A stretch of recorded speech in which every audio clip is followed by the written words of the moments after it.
নমস্কাৰ স্বাগতম জনাইছো জীৱনৰ বাৰ্তা ইউটিউব চেনেলৰ নতুন এটা ভিডিঅ'লৈ। আজি বহুত দিনৰ মূৰত এটি ব্লগ ভিডিঅ'লৈ আপোনালোকৰ মাজলৈ আহিছো। অলপ দিনৰ আগতে মই মোৰ ফেচবুক একাউণ্ট চিৰঞ্জিত ফুকনৰ পৰা এটা পোষ্ট শ্বেয়াৰ কৰিছিলো এই ঘৰটোৰ সৈতে, ভূত বাংলা সদৃশ এটা ঘৰ বুলি। তো আপোনালোকে ফেচবুক পোষ্টটো যিসকলে মোৰ ফ্ৰেণ্ড লিষ্টত আছে ফেচবুক একাউণ্টৰ তেওঁলোকে ইতিমধ্যে গম পাইছে।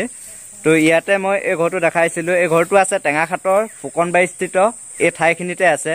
তো জানিব পাৰিছো দুই এজনে কমেণ্ট কৰি জনাইছিলে যে এই ঘৰটোত বিশেষকৈ চাহাব এজন আছিল বুলি কোৱা শুনিছিলো, ব্ৰিটিছৰ দিনৰ হ'ব চাগে। তো বহুত পুৰণি ঘৰ হয় এইটো। বৰ্তমানে ইয়াত কাম কৰা মানুহ চকীদাৰ আদিয়ে ইয়াতে জিৰণি লয় বুলি জানিব পাৰিছো। যি এই ফুকনবাৰীস্থিত যি বাগান আছে এই বাগানখনৰ পাতৰ ওজন আদি কৰি ইয়াতে হিচাপ নিকাচ আদি কৰা হয়। তো মই বিশেষভাৱে একো নাজানো। আজি মই বিশেষকৈ এইকাৰণে ভিডিঅ'টো প্ৰস্তুত কৰিলো। হঠাৎ অহা যোৱা চলি থাকে এই ৰাস্তাইদি। তো সেই গতিকে ভাবিলো ঘৰটো অলপমান দেখাও আপোনালোকক, ভিতৰ চোৱা বা বাহিৰৰ ভাগত সামগ্ৰী পৰিৱেশৰ দৃশ্য এটা দেখাবৰ কাৰণে ভিডিঅ'টো প্ৰস্তুত কৰি চাওঁ আহক। তো এইখিনিতে বৰ বিশেষ কথা নাপাতো, পোনপটীয়াকৈ আপোনালোকক দেখাম এতিয়া মই বংলাটোৰ এটা সামগ্ৰী পৰিৱেশৰ দৃশ্য ক'ত কেনেকৈ কি আছে চাওক। এইখিনিতে এয়া চাওক,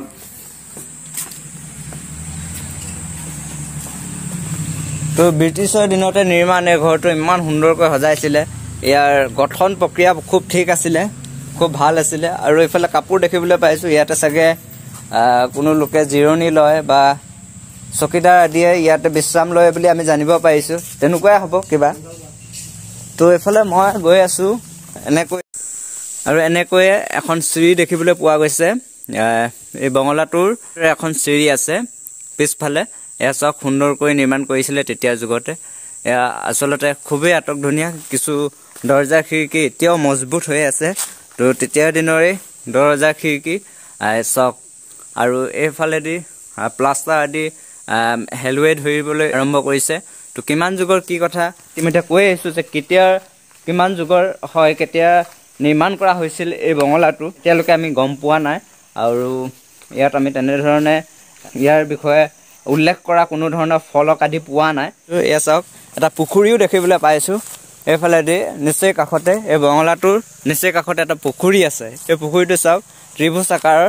এইটো সম্ভৱ এই পুখুৰীটোৰ মাটিখিনিয়ে এই বঙলাটোৰ ভেটিৰ বাবে ভেটি তুলিবৰ কাৰণে এই পুখুৰীটো খন্দা হৈছিল বুলি অনুমান কৰিব পৰা গৈছে। আৰু এইফালে এনেদৰে এই বঙলাটোৰ নিচেই কাষতে এটা গাড়ী ট্ৰেইলাৰ দেখিবলৈ পোৱা গৈছে।